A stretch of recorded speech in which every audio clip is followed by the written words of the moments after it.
Hey there, welcome to another edition of Solve My Math Homework's video solutions. So today we're asked to derive an equation, and it may look like you're going to use the power rule, but this is going to require the chain rule. And I'm not actually going to write the chain rule down on this one because the chain rule looks worse than it is. So let's talk about this. You're going to use the chain rule anytime you have any sort of a complex function. And I like to tell my kids, look for an outside function and an inside function. So you're really using this on compositions of functions. So when you have an f of g of x, and I know you spent a lot of time in Algebra 2 and Algebra 1 maybe doing composition functions where instead of putting in a number or a numerical value into a function, you composed another function within it. So we can see here that without getting too technical, our outside function is a fifth degree function, and then our inside function is a quadratic. So what you're going to do, now I want you to think, if you had y equals x to the fifth, the derivative would simply be 5x to the fourth, right? Well, because we were taking dy dx, we were taking the derivative of y in terms of x. Well, we don't just have x here, we have a whole quadratic. So when you're doing the chain rule and you need to find the derivative, you're going to start by saying, okay, I'm going to do 5, not x to the fourth, because I don't have x to the fourth. I have 3x squared plus 2x to the fourth. Okay, and then you're going to multiply that by the derivative of the inside, so the dy dx of the inside. So that's going to be 2 times 3 is 6. Lower the exponent by 1 just gives me x to the first plus 2. Okay, so this here is the derivative of the inside. Okay, and then this is kind of using that power rule, but with the function that you have on the inside. All right, so there's a lot of ways that people teach this. I know some people now are using a u to substitute. That's very confusing. This method will always work.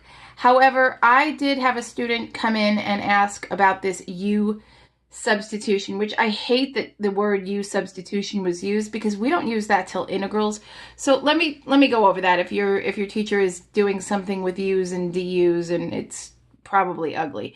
Okay, so if you understand this, this is great. This will always work. But if your teacher's doing something else like this, they're saying y equals u to the fifth, and then they're saying u is the inside, so u is 3x squared plus 2x, okay? And then they say du, the derivative of u, is 6x plus 2. Then they say something like the chain rule, right? The chain rule is, they call it chain, and they say that it's dy du, so the derivative of y in terms of u, times du dx. Okay, so the derivative of u in terms of x. What it never mentions is that you're going to have to go back in and substitute in for your value of u. And let me show you. Okay, let's just move that down.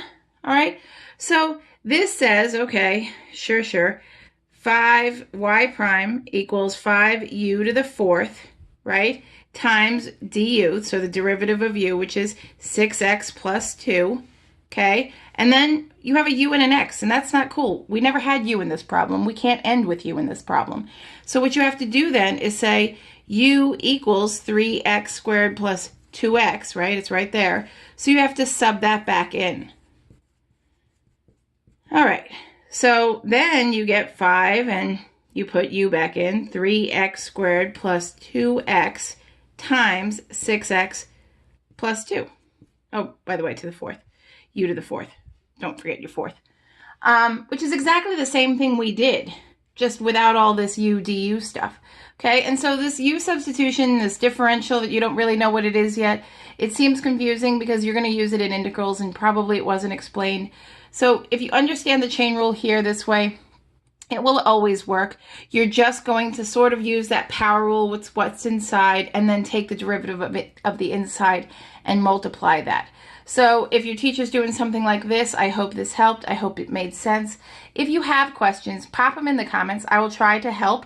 especially if your teacher is doing this little UDU method. If you have specific questions, just pop them in there. Send me another problem. Subscribe to the YouTube channel so I'll solve the problem when you send it to me.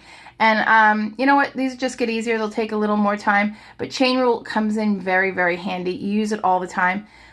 So I hope this helped.